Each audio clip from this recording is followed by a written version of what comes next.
I don't ever accept royalties. The things I can talk about, and I have slides and pictures of, are I started with 16 tons. I did it because I was an American history teacher at Taylorville. And I gave I wrote it and gave free copies to all my students, and somehow a publisher in Brooklyn got hold of it and decided to publish it. Carl Oblinger wrote a book on my research. I interviewed 44 coal miners in the 1980s, and Carl Oblinger wrote a book called Divided Kingdom, based on my research. This book was published then in April of 2014, and this is the Ball brothers on the front. They actually lived in around Taylorville in Ewingville. This picture was from 1914, and I interviewed them when they were in their 80s, in the 1980s. And I based the characters in the book on them. And I took all the words that were from the oral history interviews I did, and I put them in order from early 1898 all the way to the 1960s. And I wrote the story around the actual words that people used about one-room schoolhouses and outhouses and everything. And when I wrote it, I had intended to just write about the progressives, but I couldn't get, there was so much information before that. I started in 1898 with events that happened in Pana, and then continued up to 1933. And then the second book I wrote, Throw Out the Water, covers 1933 to 38, and it's about the progressive and UNW struggles, which I can cover if possible. And so many people read these books, and one of the things they asked about was on first chapter of this one. I start up on Williamsburg Hill near Tower Hill, Illinois, with a true story of a group of blacks that were murdered from taken out of a boxcar and machine gun, and they buried their bodies. And to this day, nobody's sure where those bodies are. They could be in 5 different places, and people are still curious about finding where the bodies are. After so many people asked about that chapter, that I wrote this book, Sundown Town, which is the true story of what happened in 1898-99, based on the research of Eleanor Burhorn, who was a teacher there until the 1960s in Pana. She did the research in 1949. The bad thing was, no one knew what the blacks were thinking.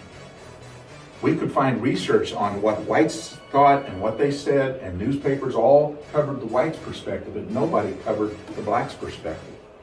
So I got a guy named Doug King, who was the president of the African American Museum, to be my co-author. And Doug was able to get me into the heads of what the blacks might have been thinking during that time. So about half the book is from the black perspective, all right?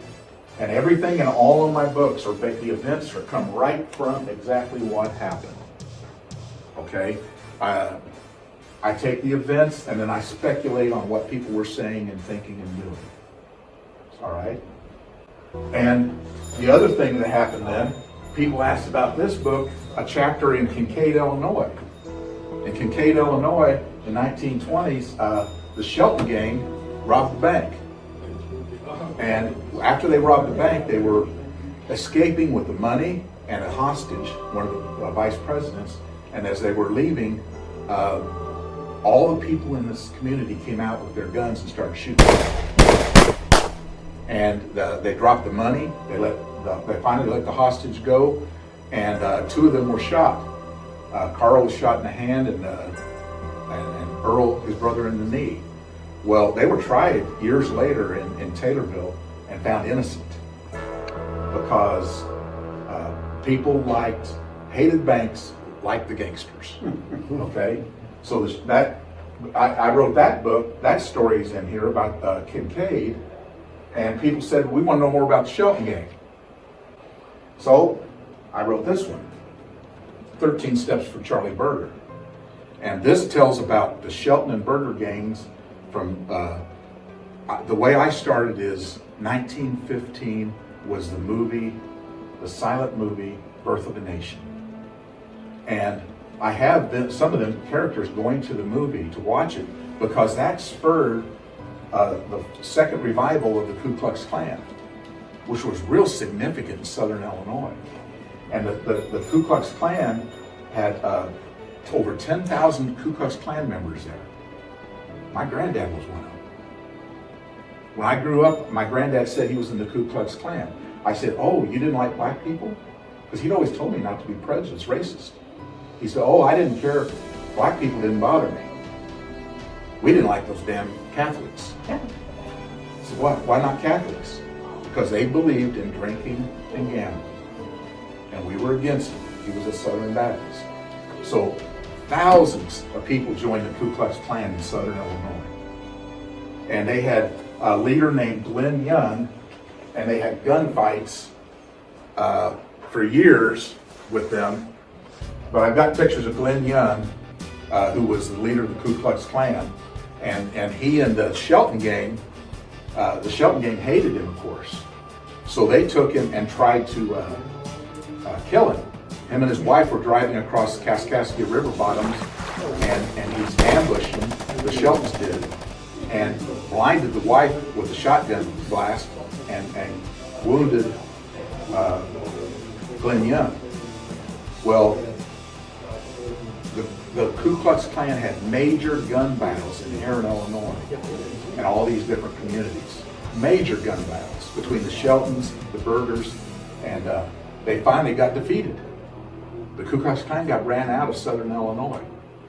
And for that and other reasons, the Sheltons and Bergers start fighting. They had ganged up against the Ku Klux Klan. But when they started fighting, they fought over territory. Who was going to get the gambling places and the prostitution and everything? But they didn't have to worry about Al Capone.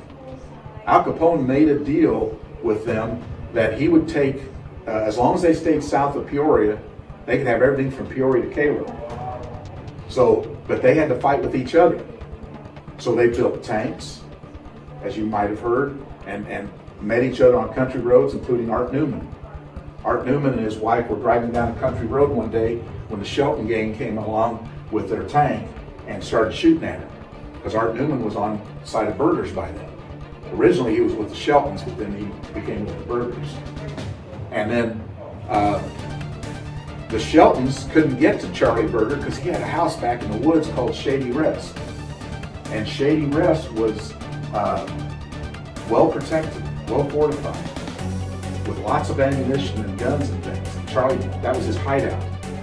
And so they found an airplane one day that somebody had landed in there, and they bombed Shady Rest. It's the second bombing.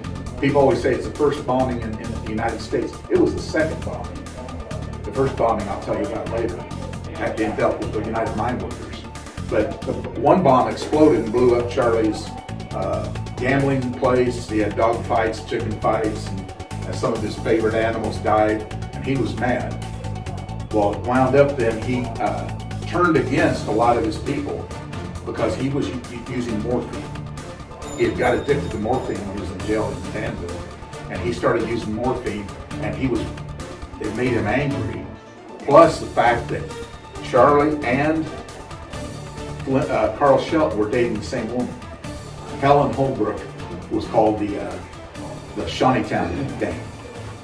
I wish I could show you pictures, because I've got pictures of her. She's a beautiful woman.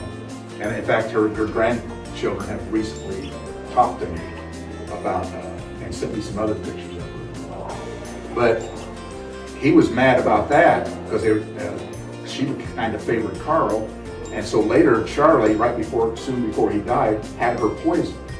He was down in Florida and had her poisoned. Some people thought Sheltons did it, but they were in Leavenworth at the time, and I don't think they had any reason for it. But that's kind of the story of them. Now, that's in 13 Steps for Charlie Berger, and I guess I could tell you the ending. The 13 steps is the 13 steps to the gallows that Charlie has to walk up to get hung. And there's so many good stories about this. There's Phil Hanna, the guy that hung him. You listen to this. Anybody heard of Phil Hanna? He hung over 70 people all across the country. And he was a professional hangman because when he was young, he witnessed a hanging where the guy kicked and screamed at the end of the gallows until he died. So he wanted to make a fashion, a way to hang people that was more humane. He was called the humane hangman. So he made a gallows that would snap your neck real easy. And so Charlie walked up the steps to the 13 steps to the gallows in Benton, which the gallows are still, a replica is still there. And if you haven't been down there, go visit it. And he was smiling all the way. Some people said he was on because they gave him a shot of morphine first, but I think he also wanted to just go out with a bang. So he walked up there, he shook hands with Phil Hanna, the hangman, and said, "You're a good old boy." They put the hood over his head, and the last thing he said when he looked at the crowd was, "It is a beautiful world." And they hung him. But now the Sheltons had control of everything. So I got a new book coming out. It's being imprinted right now. It's already written, called Bootlegger Heaven. And it's about the Shelton gang from the time Charlie gets hung till they get killed, I'll tell you this now, by Black Charlie Harris in the late 1940s. Okay? And it should be out within 6 weeks to 2 months. All right, so that'll be my 5th book when it comes out. But I'm selling these for only $10 a piece. They sell for $15 on Amazon. I do not try to make money on books. I donate all the money to the museum. I let them have the books for cost. They sell them. They get to keep the money. I sell them. I let schools sell them for $6 for these. I do have to pay $10 for these because these were done by the publisher. My other 3 books I self-published, which you make more money self-publishing nowadays. But the publisher has the rights to these. Even though the contracts expire, I let him keep them. I don't ever accept royalties. He gave me royalties in the beginning, and all it did was mess up my taxes. So they say you can make money on books, but I don't. I'm retired. I just like research and writing. In fact, I hate selling, but I like doing presentations.